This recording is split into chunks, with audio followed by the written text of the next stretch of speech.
Hello and welcome to my video channel. Thanks for tuning in. Today we're going to do something slightly different. We're going to do an equipment review, and what we're going to do is a review on these quick pie makers. This is one that does 2 pies, quite deep filled. There's a few reviews on YouTube, but they seem to not turn out too well. So I've been experimenting. I've corrected some of the errors that people are making to get a good result. Let's see how we go on. The pies we're going to attempt to make today were inspired by a bit of cheese that my son brought home from, I think it was either Asda, Lidl, can't remember what it was, but it was cheddar with black cracked pepper in, and it tasted really nice. So I thought, why don't we make a pie? So we're going to do cheese, onion, black cracked pepper, and the black cracked pepper is what we're going to call the Northern Touch. So let's get to it. I'll just show you the ingredients that I've got down here. Okay, and here's the ingredients. Now the egg, I'm going to crack that and put that in to the cheese, the grated cheese. Now the cheese is mature cheese. It's 300 grams, so it's like 1 pack. I'm sure it used to be 400 at one point. Everything's going smaller, isn't it? Even the eggs. What's going on? They're breeding smaller chickens. I really don't know. But you put 1 egg in there, and also the cracked black pepper's going to go in there. Set your pepper grinder to as slack as you can on the top to get large flakes of the black pepper. We're going to then mix that together, and that's going to be the filling along with the onions. I've used only half an onion really, because I don't want the onion to be the dominant flavour. I want it to be the cheese and the cracked pepper, but onions seems to be a staple that you put in there to give a sort of balance. So I'll get that mixed together and I'll show you what it looks like when it's done. Okay, now I've mixed the ingredients together. Now you can see there's black flecks of pepper in there. Make sure you get it into every bit of the mix. You can see how it's more like a paste now a little bit with that egg. Perfect for the pie filling. The heat will obviously make that melt somewhat, and that should be lovely. Right, I'll come back to you when I'm putting the pie cases together. Okay, the pastry we're going to use for today's pies is actually going to be a watercress pastry, and what we've got here is 150 ml of water, which I'll bring to the boil, and I'll put in there 150 grams of butter, and that will be mixed with approximately 400 grams of flour. I'll show you that bit because I'm going to do that in the stand mixer, but I'll come back to you when I've melted the butter in the water. Doesn't sound right, but it's a really lovely pastry.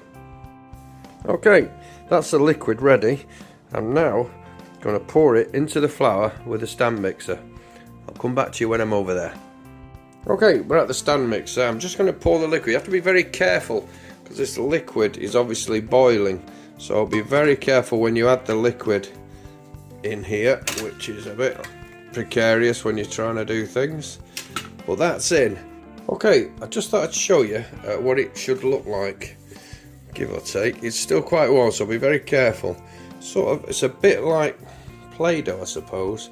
Now what we need to do with that is put it in cling film, set it aside whilst we get the rest of the ingredients together, let it cool a little bit, but you must wrap it in cling film because it does dehydrate very quickly. Okay, now we're about to roll the pastry. This is what I've got together. This rolling pin, it has these discs on the end. I always struggle getting my pastry even when I roll it out, but these discs are good. You can adjust them. You get different sizes with them, but the different sizes are in the drawer. These are 3mm ones. They're just right for sort of the pie pastry. I just thought I'd show you that. That was on, I think it was off Amazon, that, and yeah, it really works well. You get really even pastry. Anyway, what I'm going to do, I'm going to cut that into 2 pieces. Yeah, when you're rolling this pastry, don't be afraid to use plenty of flour, because it is quite a sticky pastry, for want of a better word, and you've just got to make sure it's not catching. As you can see, I put plenty of flour on the surface here. And what I'm trying to achieve here is I'm trying to get 2 pie bases out of it, and I'll show you why in a minute, because there's a mould comes with the pie maker. Okay, I've rolled it out now and I can get 2 out of that. I'll just cut them and I'll come back to you again. Okay, you can see the patterns it does there. It allows you to fold them into the mould. So I'll have a go at that next. I'll come back to you shortly. Okay, I'm going to show you this right the way through, because this is where people were saying they couldn't get it to work. So what I've done, they said they couldn't get the pies out once they were cooked and they broke them, etc. So I put a piece of that in there and I get the pastry in. Bear in mind it's got all these folds already done for you. Looks a bit messy, but it's not that bad.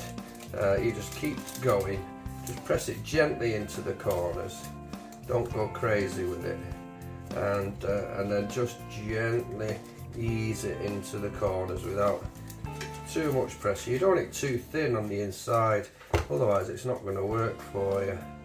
But what you need to do is you need to fold it over them crimps, ready for the top to go on. But as you can see there, a little bit of messing, and you get it.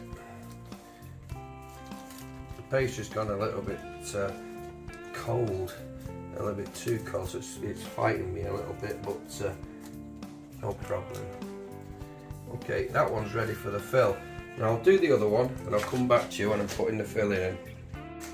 Okay, that's the bottom of the pie's casings into the mould. I'm just going to put the filling in there and then I'll make the tops and I'll show you how that's going to go. Okay, I'm starting to fill the pies now, and what's important with these, and another mistake that was being made, is that people were not putting enough filling in.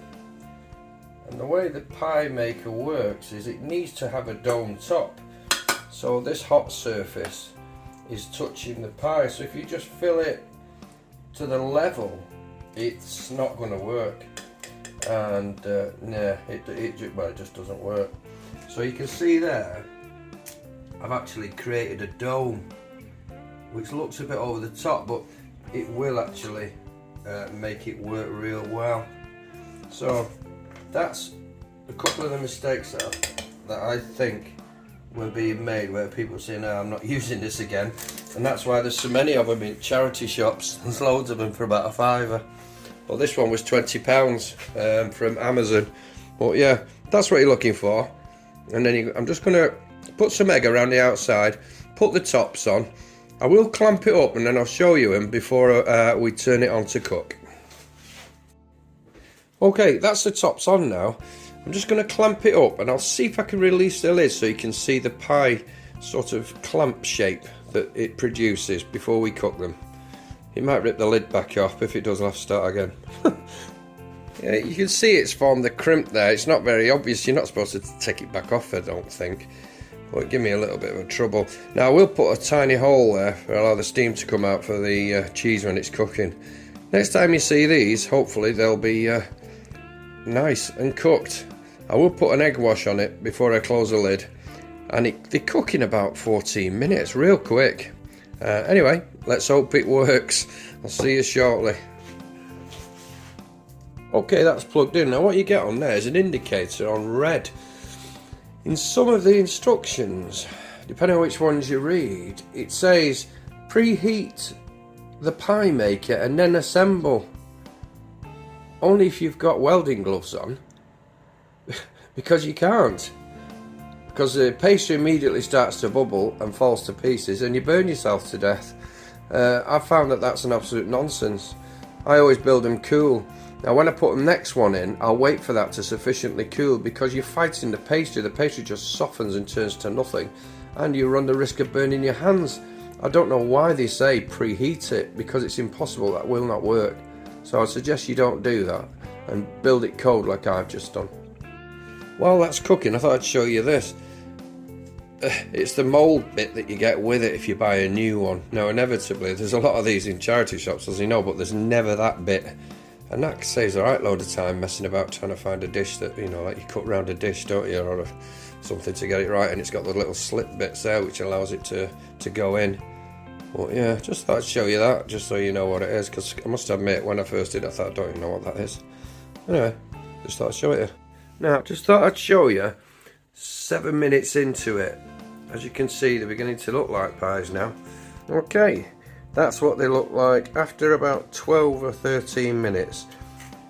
Okay, I think that's them done now. Just while I'm giving them a bit of an egg wash, and I've turned them off on the wall, which I've done. Something to note, you cannot put raw protein in these because there's not enough time for that to cook through. I have actually put an egg mixture in there to make sort of a quiche pie, if you like. That worked. And you can of course put cooked meats in there. I've done meat pies where I've cooked the meat and I put that in, and that's worked out pretty well. But you mustn't put any raw food in there, raw meats anyway.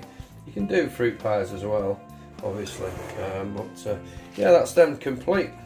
I'll wait for them to cool, and then I'll film me either smashing them up, getting them out, or we'll get the pies out, but I'm sure it'll be okay. We'll just leave them for about 5 minutes. Okay, the moment of truth.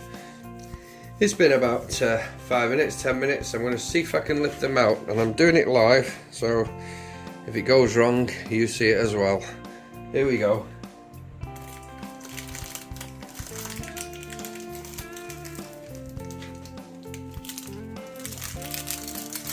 Ooh. Still a bit hot, that. Have to be careful. There we go. No problem. I'll come back to you when I've got that paper off. It's not stuck. I'll just make it look a bit more presentable. Okay, that's them out. Right, what I'm going to do, I'm going to cut one open. I wasn't going to because they're for our tea. But I'll cut one open so you can see what it looks like on the inside. And I'll do it just as I see it. You'll see it exactly the same. Let's hope it worked.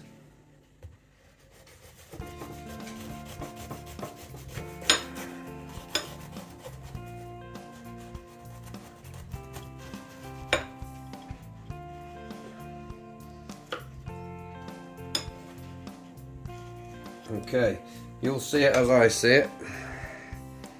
There you go. Cheese pie with a northern touch.